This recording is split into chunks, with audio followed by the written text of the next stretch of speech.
ഈ ആ ടിസ്റ്റ് ബി.ജെ.പിക്ക് വലിയ രീതിയിൽ നെഗറ്റീവ് ആവുമെന്നുള്ളതാണ് പ്രശ്നം. ഈ പ്രതാപനായിരുന്നെങ്കിൽ സുരേഷ് ഗോപിക്ക് കുറച്ചുകൂടി ഒരു എഡ്ജ് കിട്ടുമായിരുന്നു.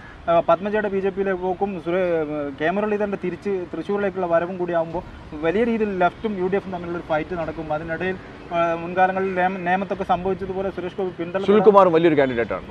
സുനിൽകുമാർ വലിയൊരു കാൻഡിഡേറ്റാണ്. ലെഫ്റ്റിൻ്റെ കേരളത്തിൽ വന്ന കാൻഡിഡേറ്റ്സിൽ ഏറ്റവും മികച്ച ഒരാളാണ്. ജനങ്ങൾക്ക് സ്വീകാര്യതയുണ്ട്. അടിത്തട്ടിലെ ജനങ്ങളുമായി വലിയ രീതിയിൽ ബന്ധം കീപ്പ് ചെയ്യുന്ന ഒരു റിയൽ പൊളിറ്റീഷ്യനാണ് സുനിൽകുമാർ. പക്ഷേ ഞാൻ പറയുന്നത് അദ്ദേഹത്തിന്റെ തൃശ്ശൂർ ശരിക്കും അദ്ദേഹം തൃശ്ശൂർ ചങ്കാണെന്ന് പറയുന്ന ഒരു സംഭവമുണ്ട്. അപ്പോൾ അതുപോലെ തന്നെ മുരളീധരൻ മുൻപ് അവിടെ തോറ്റിട്ടുള്ള ഒരു സംഭവമുണ്ട്. പക്ഷേ സുനിൽകുമാറിന് എത്രത്തോളം സാധ്യതയുണ്ട് എന്നുള്ളത് അത് ഒന്നുകൂടി വോട്ടിംഗ് ശതമാനമൊക്കെ വരട്ടെ. നാളെ വോട്ട് ചെയ്യേണ്ട ആളുകൾ നമുക്ക് നോക്കാം. അത്രയും രീതിയിലേക്ക് അപ്പോഴേ പറയാൻ കഴിയുള്ളൂ. ഫൈനലായിട്ട് അത്രേ പറയാം. സുരേഷ് ഗോപി അവിടെ ഈ രണ്ട് സ്ഥാനാർത്ഥികളുടെ മുന്നിൽ പിടിച്ചു വയ്ക്കാൻ പണിയാണെന്നാണ് നിങ്ങൾ പറയുന്നത്. അതിൽ സുരേഷ് ഗോപിന്റെ കാര്യത്തിൽ